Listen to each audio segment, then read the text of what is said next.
Hey there, nerds and nerdettes. Welcome back to Tech Sensory Solutions, your one-stop shop for all things retro gaming.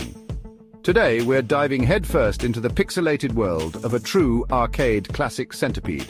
Released in 1981, Centipede sunk its poisonous claws into arcades and refused to let go. It was one of those games that just grabbed you, the frantic action, the creepy crawlies, and the sheer challenge. And let me tell you, this game was tough, but hey, that's what made it so much fun, right? So grab your joysticks, pop in a quarter, or fire up your emulator, and let's explore the world of Centipede. Now, behind every great game is a great team, and Centipede was no exception. The brains behind this bug-blasting masterpiece were Ed Logg and Donna Bailey. Ed Logg was already an Atari veteran, having worked on classics like Asteroids and Gauntlet. But Centipede was different. It was one of the first arcade games designed with a female audience in mind, and that's where Donna Bailey came in. She was a programmer at Atari, and she brought a fresh perspective to the table. Together, Logg and Bailey created a game that appealed to everyone, regardless of gender. Okay, so maybe Centipede isn't exactly known for its deep and complex narrative. It's an arcade game, after all.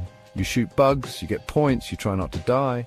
That's the gist of it. You play as this little dude armed with a laser gun stuck at the bottom of the screen. Above you lies a field of mushrooms, and descending from the heavens is the titular Centipede, along with a whole slew of other creepy crawlies. Your mission, should you choose to accept it, is to blast those bugs back to the insect kingdom. Centipede's gameplay is simple to grasp, but devilishly difficult to master. You control your little shooter at the bottom of the screen, moving left and right and firing your laser straight up. The goal is to shoot the Centipede as it winds its way down the screen. But here's the catch. Every time you shoot a segment of the Centipede, it splits into two. And if those segments reach the bottom, they turn into mushrooms, creating obstacles for you to navigate.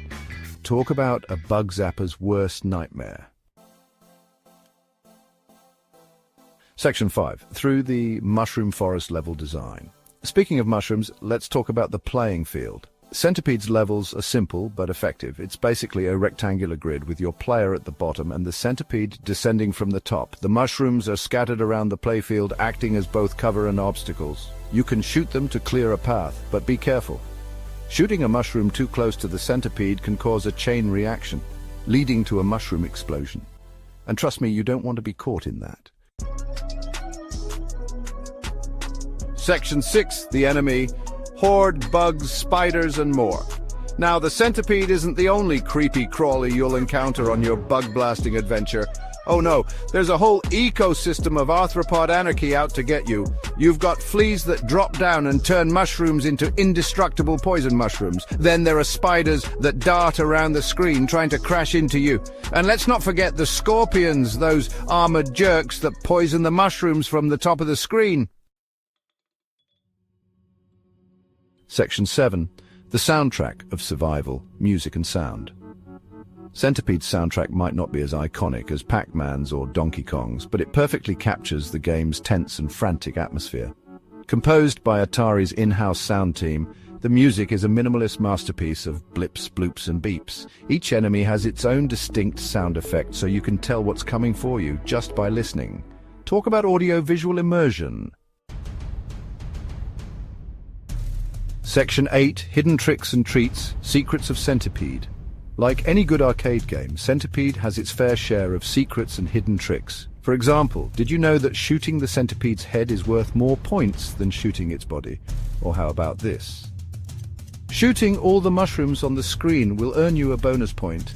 These little tricks and techniques add an extra layer of depth to the gameplay, rewarding skilled players who take the time to master them. Section 9. To Infinity and Beyond. Centipede's ending, or lack thereof. Now, I know what you're thinking. Does Centipede even have an ending? Well, the answer is sort of. You see, Centipede is one of those classic arcade games that was designed to be endlessly replayable. There's no real ending in the traditional sense. You just keep playing until you run out of lives, and then you start over, trying to beat your high score.